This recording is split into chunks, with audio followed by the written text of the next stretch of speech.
ang positibong kapangyarihan ng pagnanasa.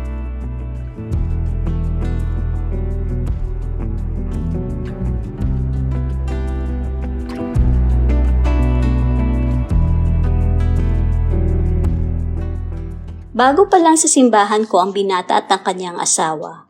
Karamihan sa kanilang maikling karanasan bilang Kristiyano ay ginugol sa isang simbahang hindi yumayakap sa mga pangako ng Diyos. Sa halip na matutunan ang mga pangako ni Jesus na tutugon sa ating mga pangangailangan at bibigyang kasiyahan ng ating mga pananabik, pinaniwala sila na ang pagtanggi sa kanilang natural at normal na pagnanasa ay isang uri ng obligadong patunay ng kanilang pagmamahal sa Diyos. Napakasama kong tao at napakaraming bagay ang aking hinahangad. Nag-aatubili niyang pag-amin. Sa isang iglap, ang kanyang kalungkutan ay nauwi sa galit. Gusto ko ng mga bagay, galit niyang pahayag habang naglalakad sa sahig ng aking opisina. Ang kanyang pahayag ay nagpapahayag ng matinding pagkadismaya at wala akong pakialam kung ano ang iniisip mo tungkol dito. Sa tingin ko dapat ay mayroon ka, anunsyo ko bilang tugon. Tinitigan niya ako ng may gulat na pagtataka. Nagpatuloy ako. Sa katunayan, sinasabi ng Biblia na alam ng Diyos na kailangan mo ang mga bagay. At hanggat inuuna mo siya sa iyong buhay, talagang ipinapangako niyang tutuparin ang mga hinahangad ng iyong puso. Natigilan siya. Nakatitig ang kanyang mga mata sa akin. Kumunot ang kanyang noo na parang pinag-iisipan ang konseptong ito. Ngunit napakalayo nito para sa kanya. Bago pa man niya maunawaan ang katotohanan ito, sinimulan na niyang ipagtanggol ang maling doktrina na lumikha ng kanyang sitwasyon at nagdala sa kanya sa aking opisina. Nang sa wakas ay napatahimik ko na siya, sinimulan kong ipaliwanag. Ang pagnanasa ay maaring maging ang pinakapositibo o ang pinakamapanirang puwersa sa iyong buhay. Maaari itong maging dahilan upang ibalot mo ang iyong buhay sa Diyos. O maaari itong maging dahilan upang talikuran mo ang Diyos. Maaari itong maging hakbang patungo sa tukso o ang unang hakbang patungo sa pananampalataya. Ang pagnanasa ay nagiging isang napakalaking positibong kapangyarihan kapag alam mong nais ng Diyos na matugunan ang mga pangangailangan at tuparin ang iyong mga hinahangad. Ang sesyon ng pagpapayo ay nagtapos sa isang takdang arali upang tignan ang mga banal na kasulatan sa bagong tipan na nagsasalita tungkol sa pagnanasa at mga pangako. Ang pagkauhaw ng binata na ito para sa katuparan ay agad na humantong sa kanya sa isang paghahanap sa Diyos na higit pa sa anumang bagay na kanyang nakilala. Nang ang Diyos na ang naging tunay niyang pinagmumula ng panustos, ang buong buhay niya ay lubhang nagbago. Nang matuklasan niya na si Jesus ay namatay upang maibigay sa kanya ang lahat ng pangako ng Diyos, ang kanyang pagmamahal at pagpapahalaga sa Diyos ay dumami. Ang kapayapaan, pagmamahal, at pasasalamat ay nanaig sa kanyang galit. Hindi na siya muling inilayo ng kanyang mga hangarin sa Diyos. Dinala siya nito ng buong lakas patungo sa Diyos bilang kanyang tanging pinagmumula ng katuparan ng lahat ng kanyang mga pangangailangan at hangarin. Lahat tayo ay talagang nagnanais ng parehong mga bagay. Gusto nating maging masaya, malusog, at masagana, at magkaroon ng mapagmahal na mga relasyon. Gayunpaman, lumilitaw ang mga problema kapag tumingin tayo sa paligid at nakita ang agwat sa pagitan ng ating ninanais at ng ating nararanasan. Pagkatapos ay nahihirapan tayong ipaliwanag ang agwat na iyon batay sa ating espiritual na paniniwala o pinagmulan. Para sa ilan na naipit sa pakikibakang ito, ang buhay ay nagiging ganap na pagkadismaya. Ang mga taong walang pag-asa ay walang nakikitang posibilidad na maabot ang kanilang mga pangarap. Wala silang nakikitang paraan upang punan ang kakulangan sa pagitan ng kung ano ang mayroon sila at kung ano ang gusto nila. Dumarating ang realisasyon na may dapat baguhin upang maabot nila ang kanilang mga layunin. Ang ilan ay dapat na naniniwala na upang makuha nila ang gusto nila mismo, ang lahat ng iba pa sa kanilang paligid ay dapat magbago. Kaya't sinimulan nilang pangasiwaan ang buhay ng iba habang ang kanilang sariling buhay ay lalong nawawala ng kontrol. Ang iba naman ay nakakaramdam ng pagbabanta sa pag-iisip na sila mismo ay maaaring kailangang magbago upang maabot ang kanilang mga layunin. Sa katotohanan, ang ideya ng personal na pagbabago, gaano man ito katakot, ang tanging litihimong pag-asa ng katuparan. Maraming taong umaatras sa hamon ng pagbabago. Mukhang nakakatakot o mahirap ito. Gayunpaman, ang ibang tao ay sumusulong ng walang ingat sa pagtalikod sa kanilang mga layunin. Handang bayaran ang sukdulang halaga ng personal na pagbabago upang mabuhay ang kanilang mga pangarap.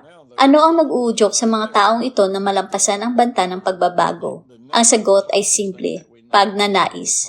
Ngunit saan matatagpuan ng mga determinadong taong ito ang gayong matinding pagnanais? Ang sikreto ay nasa kanilang inaasahan ng mga positibong benepisyo. Tama iyan. Ang inaasahan ng katuparan, kasarapan, at kasiyahan ay nagdudulot ng pagtaas ng pagnanais. Ang mga taong ito ay handang bayaran ang halaga ng anumang hamon upang maabot ang kanilang ninanais na mga layunin. Ang kanilang mga inaasahan ay lumilikha ng isang pagnanais na napakalakas na walang nakakapigil sa kanilang landas. Kaya paano natin malalaman kung mayroon tayong sapat na pagnanais na dalhin tayo sa malayo patungo sa ating mga pangarap? Narinig ko ang sagot sa tanong na iyan sa isang sinaunang kwento sa silangan tungkol sa isang monghe na hininga ng tulong sa paghahanap na ito. Nang matagpuan ng nagugutom na naghahanap ang monghe, natagpuan niya itong nagmumuni-muni sa tabi ng isang batis. Nagmadali siyang lumapit dito at nagmakaawa. "Matutulungan mo ba ako? Naghahanap ako ng kalinawagan." Sa kanyang labis na pagkamangha, hinawakan ng matandang monghe ang kanyang ulo at itinulak ito sa ilalim ng tubig. Pagkatapos ng tila walang hanggan, hinila ng matandang monghe ang ulo ng lalaki mula sa tubig. Sa unang paghinga, nagsimulang magreklamo ang naghahanap. "Anong ginagawa mo? Gusto ko lang ipakita mo sa akin kung paano mahanap."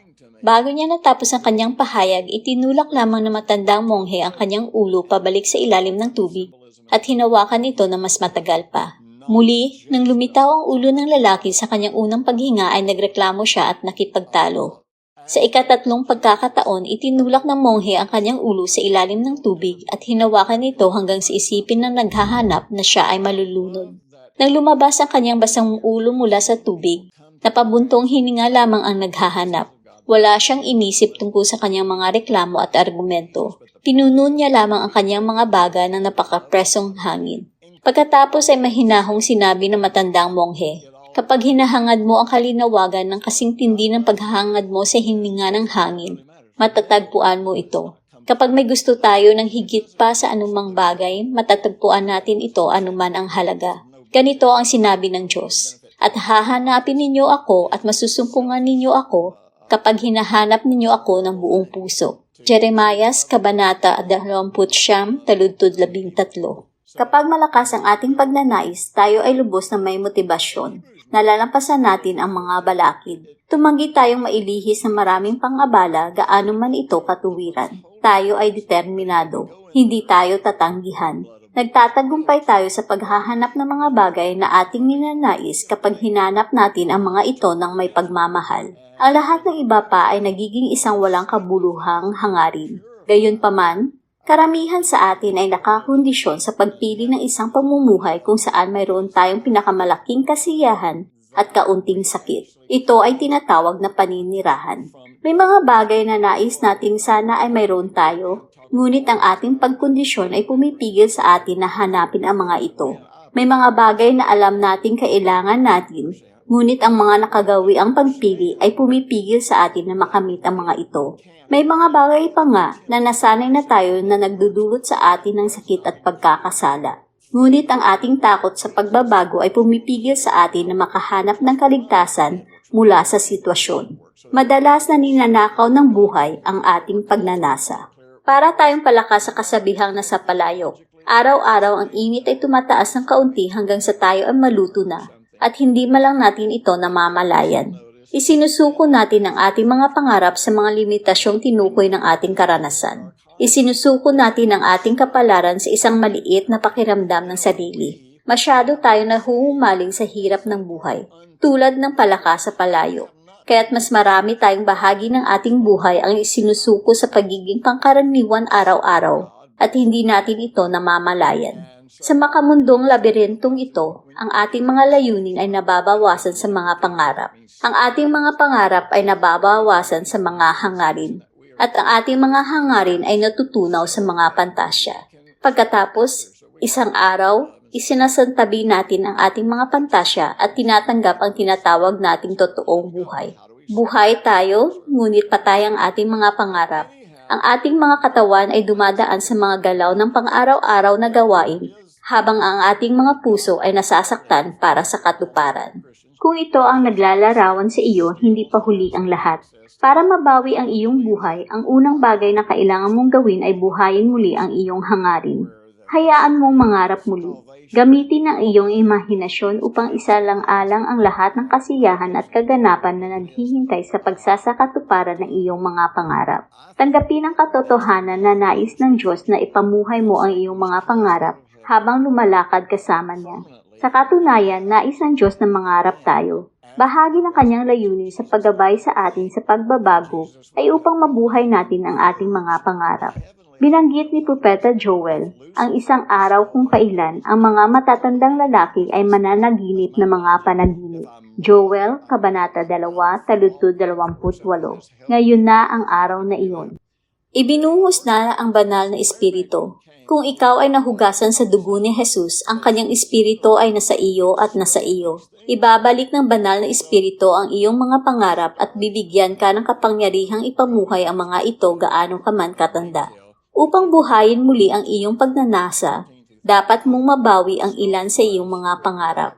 Kaya saan ka magsisimula? Hindi ka magsisimula sa pamamagitan ng malinaw na pagtukoy sa iyong mga tunay na pangarap. Nagsisimula ka lamang sa pamamagitan ng pagkilala sa mga bagay sa iyong buhay na hindi ayon sa gusto mo. Pagkatapos, ay dapat mong tukuyin kung paano mo nais maging ang mga ito. Kapag mayroon ka ng larawan ng gusto mo, hayaan mo ang iyong sarili na maranasan ang mga inaasahan ng mga positibong resulta.